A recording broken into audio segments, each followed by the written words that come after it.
doing out there? Welcome back to Real Estate Bites. Hey, it's tax season, and I've been digging into different tax issues recently, wanting to bring some news to you guys about tax relief, any way to challenge taxes, specifically property taxes. I am in the middle of doing some research about the effect of recent tax valuations going up on everybody.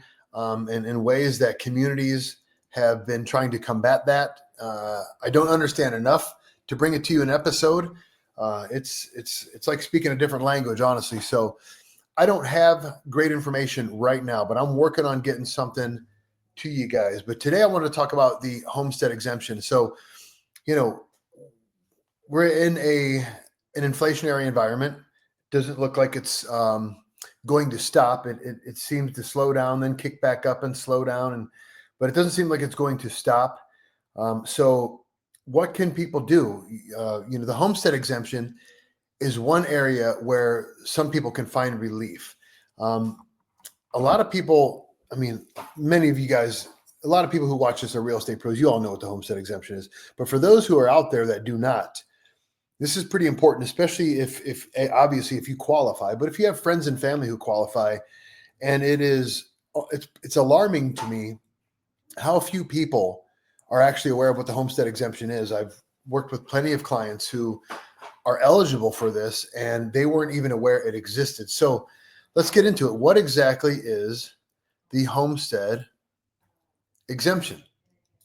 I'm going to take you to our county auditor's website. And so the homestead exemption is it's a statewide initiative, and it is overseen by the state. However, it is administered at the county level, and that's why I'm taking you to the Lorain County Auditor's website. But if you're anywhere in Ohio, all of the 88 counties in Ohio administer this program because it's a statewide program. So let me take you to the county auditor's website. And first I want to show you where to find the information. So again, if you're not in Lorain County, your county auditor's website will have a link to show you information about the homestead exemption. So here in Lorain County, you go to info, click that, scroll on down, homestead exemption. Okay, so what is the homestead exemption? Who qualifies for it? Right here, this is important. Homeowners over the age of 65, homeowners under the age of 65 who are permanently and totally disabled, the surviving spouse of a public safety personnel killed in the line of duty is eligible for the homestead exemption. Military veterans with a 100% service-connected disability rating, and homeowners already receiving the exemption but have gone on to buy a different house, right? Okay, so then it goes into the specific qualifications for those different groups. And this is important because there is a adjusted gross income limit, and a total household that includes both parties, husband and wife, if they're still together, it can't be over $40,000 a year as of last year. And now in doing my research on this, I found a number of different bills going clear back to 2023, where they were trying to extend this household income limit from 40,000 to 75,000. That seems fair, but I read that it was passed. However, and I read that it was passed in December of 2023. However, and look at a handful of different county websites, and I still see this AGI at $40,000. So that's something I want to look into a little bit more. But definitely, call your local rep, and whether you need this, qualify for it or not, somebody in your life could use this. Call your local rep. Here in Lorain County, ours is Joe Miller. Give him a call. Call your county auditor, Craig Snodgrass. Ask him about it. Push. Tell him that we want to see that limit increased. $75,000 would be nice. One thing important to know about this $40,000 AGI limit is it does not include Social Security benefits. So if you're a retiree and you're collecting Social Security, whatever you're taking in on the monthly by Social Security does not count towards that limit, which is a nice piece of relief there. Okay, so you can go through this website and look in greater detail at all of the qualifications for the others, the under 65, the military vets, et cetera, right? And get more information there. Here is a link right here. There's one link right here. There's another one down at the bottom. Okay. The DTE 105A is the application. All right. So take a look. This is what the application for the homestead exemption looks like. So connect with your family, your friend, whomever it is, yourself that might need this, and get this thing done and send it into the auditor's website and start saving yourself money. This can amount to thousands of dollars a year for people in exemptions from taxes. All right. So this is an important thing that people should know about. The homestead exemption administered through your county, run by the state. Let's work together and try to get this limit pushed up from 40K up to 75K at least, and see if we can't get any more exemptions for people. As things have gotten, I mean, we've been hearing for years, people on fixed incomes, we all know that they struggle with any sort of price increases. So imagine your grandpa and grandma who've been on a fixed income now for 15 years. What has happened to them over the last 3 years? If you're close to them, you probably know. And if they're not some sort of boomer with a golden parachute or something, then it's probably been really tough, right? So this might really help some folks out.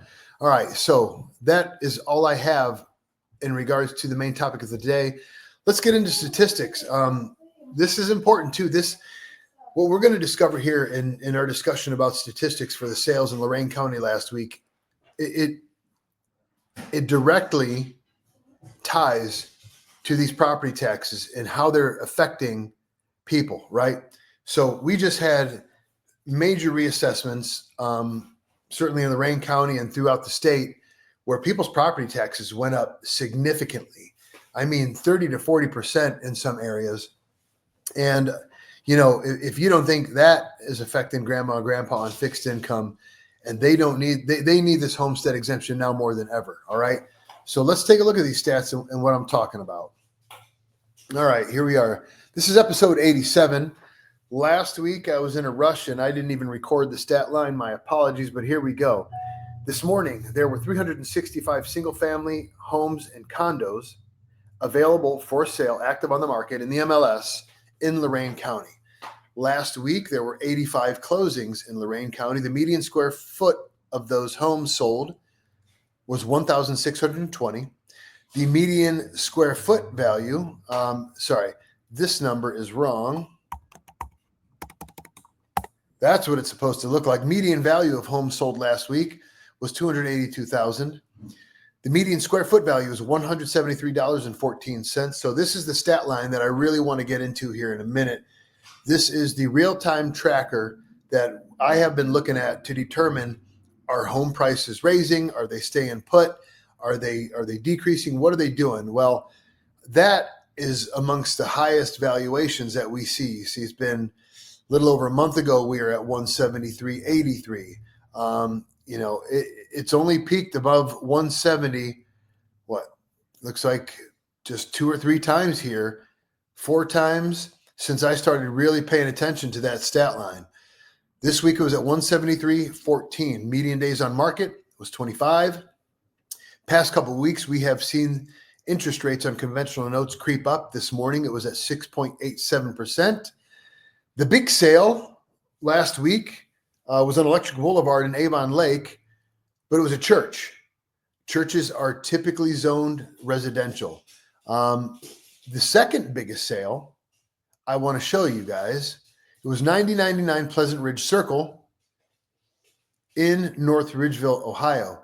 Now, the reason I want to show this to you is because it's astounding. And again, it just goes to sort of prove the state of the market and how it is still a very strong seller's market based upon the low inventory that we're working with. This house was built in 2021, and it is a 2,500 square foot ranch on a slab, and it's sold for $718,000. A 3-year-old home on a slab in a development Oh, by the way, it also has a $110 monthly maintenance fee and a $650 annual HOA fee. So despite all of those additional costs and whatnot, this Bob Schmidt home in the south end of Ridgeville sold for $718,000, a 2,500 square foot ranch on a small lot in a development without a basement. We'll take a look at it. Yeah, I mean, it's beautiful. It sure is. But I mean, look, there's no fence. I mean, there's limitations here. Nevertheless, 718 grand is what it costs to get a 4-year-old home, a 4-year-old 2,500 square foot ranch without a basement in North Ridgeville. The prices are just bananas, but I mean, yeah, it's beautiful, very smart, very well thought, huge open concept, large kitchen, tons of cabinets, built-in electric fireplace, all that kind of stuff. Every room is spacious. They were very conscientious of storage. Great big pantry, great big coat closet, big bedrooms. That's a nice California closet right there in the master bedroom. Master bath is gorgeous. Of course, it should be if you're charging that kind of money 4 years ago. But again, 718 grand. Oh, did I mention it was only 2 bedrooms? Yeah, so a 2-bed, 2.5 bath, 2,500 square foot ranch, 718 grand, no basement. Pretty incredible right there. All right, let's go back to the stat line here. So what I want to talk about is this median square foot value and how we're tracking these rising prices. So let's go back to when we started tracking this on the quarterly. Here we are. We started there at $148.32. We dropped $5 after the first quarter of tracking, and then it went up a whole $13 a square foot, up to $161 almost. Then we dropped down to $160, and then we ended up last quarter at $164.9. I put a chart together to give you a visual illustration of what's going on with house prices, and as you can see, guys, they continue to creep up and up and up. Home values, they flattened out right here. This is wintertime. And then as soon as the weather started to break, we started to see home values creep up a little bit. Maybe that coincides a little bit with some of the relief on the interest rates. I mean, granted, I think the lowest we got to was like 6.65 or something before we got back up to 6.87 this morning.